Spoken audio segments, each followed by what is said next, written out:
Hi there and welcome to The Monarchy here on Press TV with me, Samson Seas. We're here yet again, of course, to shed some bright light on the dark corners of that island in Western Europe they call the United Kingdom.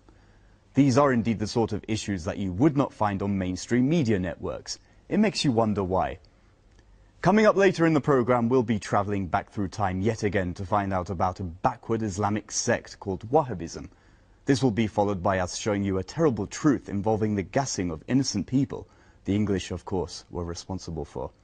Yes, these topics are shocking enough, as they always are. There is also a special part to the show today, one of my personal preferred subjects, and that is asking you, the people of Britain, about the British system. Is it democratic? If so, how democratic is it? Or even, what is democracy? All this and more, only on The Monarchy, so whatever you do, don't change the channel.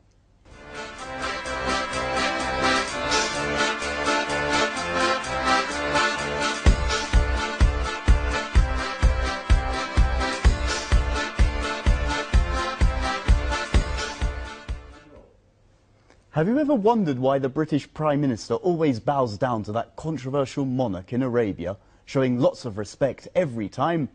Have you ever thought the relationship between the UK government and the ruling family of what they call Saudi Arabia looked somewhat suspicious? And what is Wahhabism? What are the origins of this Islamic sect? Who's behind it? You might have guessed, history does in fact have the answers to all of these questions, and it will lay many of your doubts to rest. This will indeed be another one of our subjects that will include a trip back into the past to see what really went on. Check this out. What is your name? My name is for my friends.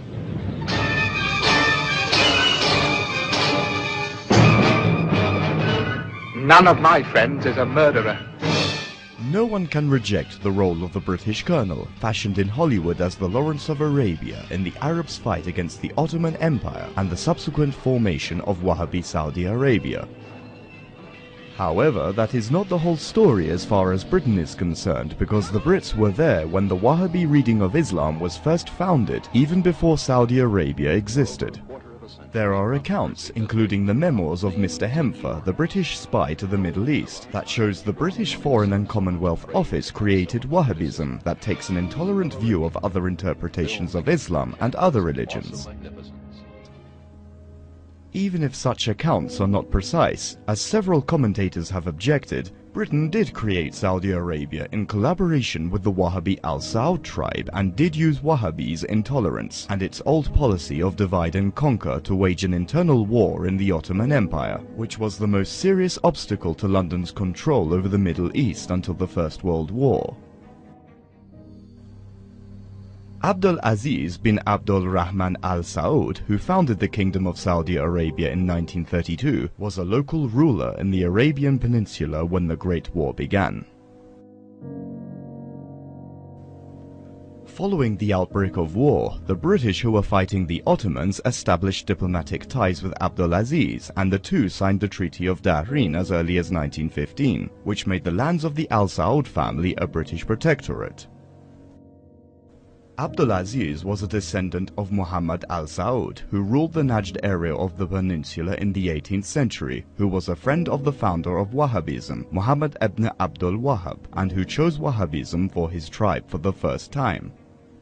The British followed the treaty with a monthly tribute of £5,000, as well as huge supplies of arms, and helped the would-be king conquer the Central Arabian Peninsula, especially the cities of Hejaz, Mecca and Medina until 1927.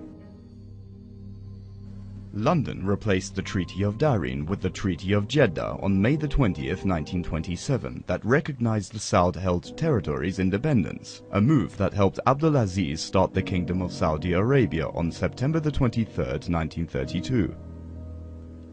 It was a win-win situation, as Britain installed a regime ruled by one of its paid puppets to protect London's interests, and used the Al Saud's Wahhabi beliefs to shatter its arch-enemy, the Ottomans, while Abdul Aziz realized Al Saud's long-sought rule over the peninsula.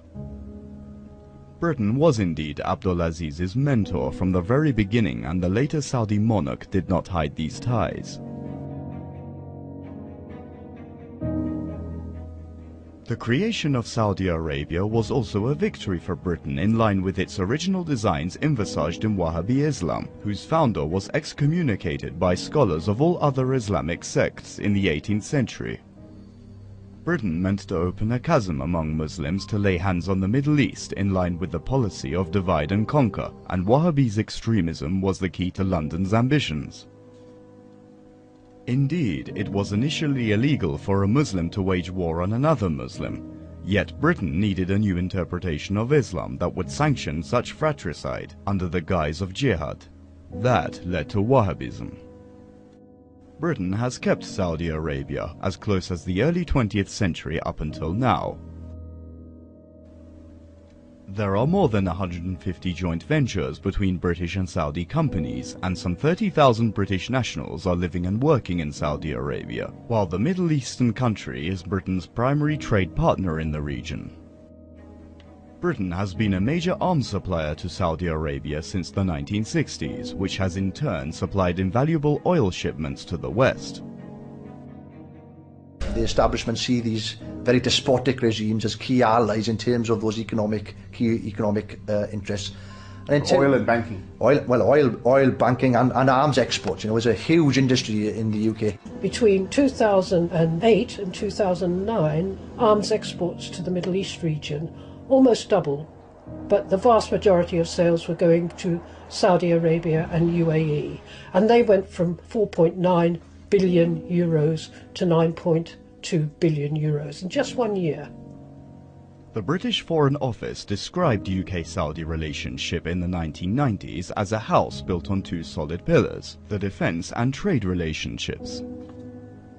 Under the Al Yamana arms deal, Saudi Arabia exports a daily 600,000 barrels of oil to Britain in exchange for sales that began in 1985, and saw London sell Riyadh 72 Euro fighter jets in August 2006. British arms giant BAE Systems and its predecessor British Aerospace earned £43 billion in 20 years from the contracts. Generally, the major arms suppliers in the world don't have any qualms about supplying weapons to the most horrendous regimes. It's a ferociously competitive industry. And, there are certain countries in the world that are leading the pack and they want to stay on top. It's a very lucrative business. So they will often turn a blind eye to what kinds of weapons are sold, how they are used, whether they're used against civilians. We've seen this not just with the UK, and with the US as well. Both countries were supplying weapons to regimes that were using those weapons against the people. And often those weapons would only be used against the civilian population. They would not be used to invade another country, for instance. This has always been the case, so this is absolutely no surprise. Saudis have in turn used Western backing, especially from Britain and the US, and the Islamic world's attention to Mecca and Medina to promote their vision of Islam that was initially rejected by almost all Muslim sects in the 18th century. Britain remains one of the chief allies of Saudi Arabia, and the two are even closer ties. We must continue to work together to promote common values. Britain is already slated to clinch another big deal with the Saudis to sell weapons and military equipment worth billions of pounds to the most autocratic regime in the Middle East region. Parliamentary committees in Westminster have, over the years, have shown a lot of concern about the fact that the UK government has no control over the way the arms exports that we provide for these countries are actually used. When we're providing these arms, what are they being used for?